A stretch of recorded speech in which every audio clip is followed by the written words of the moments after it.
Welcome to Facts TV News, where everything is true. Saint Ann man charged with robbery with aggravation. A 22-year-old man has been charged with robbery with aggravation, stemming from an incident that happened on Duns River Main Road in Saint Ann on Wednesday, November 16. Charged is Brian Irwin from the parish. Reports are that about 4 p.m., Irwin, armed with a handgun, pounced upon an unsuspecting man and robbed him of his cellular phone, camera, and other belongings. Quick action by the police led them to the location that Irwin was arrested and charged the same day.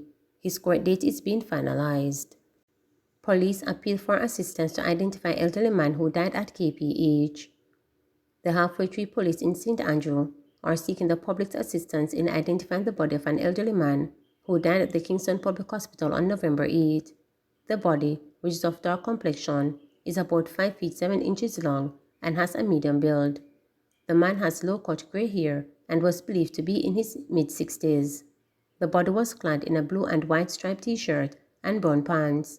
The police are asking anyone with information to call the Halfway Tree Police at 876-926-8184, Crime Stop at 311-119 Police Emergency Number or the nearest police station. More police for Mobay streets at Christmas time.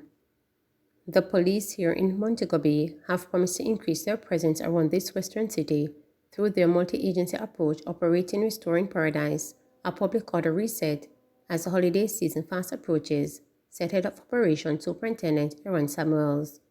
He was looking for the police side to beef up our deployment to match the increased activities that we know will be taking place in the township, Superintendent Samuels told reporters. The operation, which started early in August, involves the Jamaica Constabulary Force, Public Safety and Traffic Enforcement Branch, St. James Municipal Corporation, Jamaica Defense Force, and the Transport Authority. It was originally planned for 14 days but was later extended. Operation Restoring Paradise is aimed at curtailing widespread illegal vending, indiscipline among taxi operators, and other forms of public nuisance. The collaboration between the various agencies is also a response to concern raised by residents and local business interests who see public disorder as a growing problem. According to Superintendent Samuels, the St. James Police recognizes that the Christmas period will attract a lot of illegal vending and is fully prepared to put a stop to this. We are also in dialogue with the municipal corporation to see how we can have extended hours and additional support from the municipal police because we expect to have a lot of migrant vendors coming to ply their wares and just the increase in persons utilizing the market and coming to shop within the season, he told reporters. This is a concern and we are being proactive. Thankfully, we have gotten additional police officers who will be deployed to cover those areas, so we believe that we will have a good handle on this, the superintendent added. Montego Bay is no stranger to illegal vending, and more than a year ago, to regulate the city's worrying vending problem, the city's mayor Leroy Williams announced that the municipality is moving towards designating specific areas in Montego Bay as vending zones.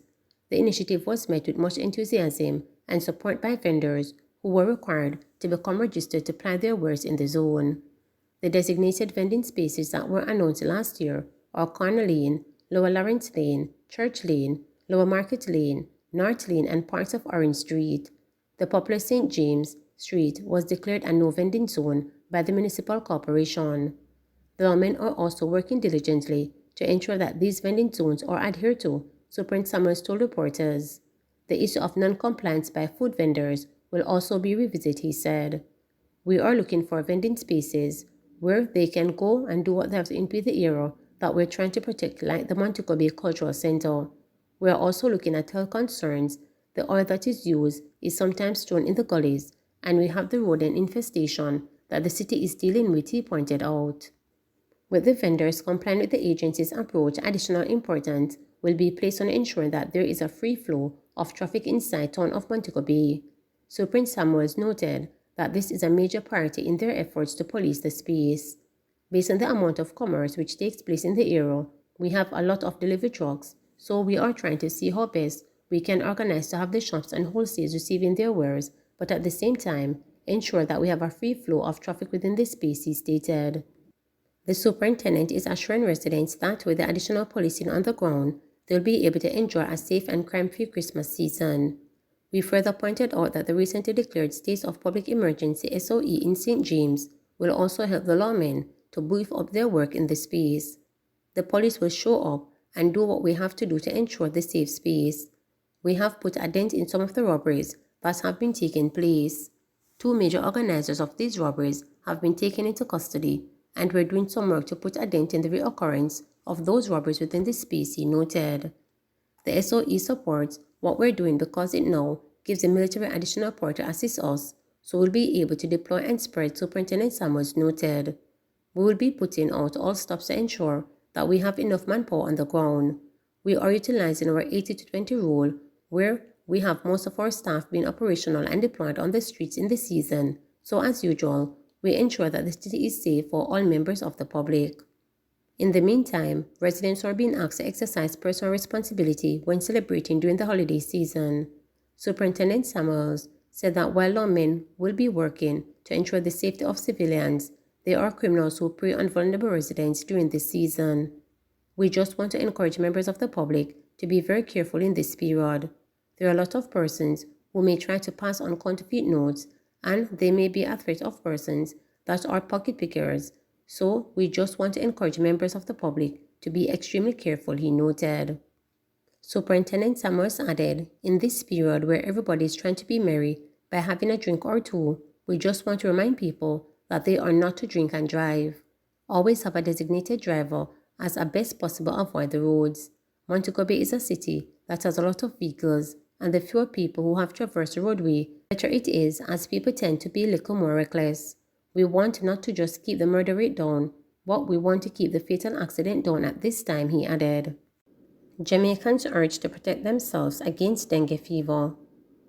Jamaicans are being encouraged to take the necessary safeguards to avoid contracting dengue fever.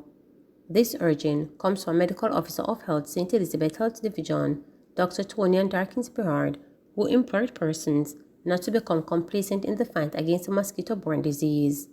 She was addressing the monthly meeting of the St. Elizabeth Municipal Corporation in Black River on Thursday, December 8. Darkins Behari informed that the St. Elizabeth Egyptian Mosquito Index for November was 9.9%, which was lower than the figure for the corresponding period in 2021. She said despite this, persons should remain persistent in mitigating the spread of the disease. We want to advise everybody that September to March is our usual dengue season, so we remain on alert. Even though our Egyptian index is quite okay right now, we must remain on the alert, she stated. The medical officer pointed out that some sections of St. Elizabeth have been experiencing frequent rainfall, which has caused a spike in the population of mosquitoes. Against this background, she reiterated several steps persons can take to better protect themselves. We ask persons to prevent themselves from being bitten by mosquitoes by covering up, wearing mosquito repellent, and using other methods to prevent being bitten, and also to search and destroy breeding sites in and around the homes, she shared. She said the parish's vector control team continues to ramp up efforts to prevent transmission of dengue and other mosquito-borne diseases through adult-cital activity coupled with public sensitization engagements. Please remember to subscribe, like, share, and click the notification bell.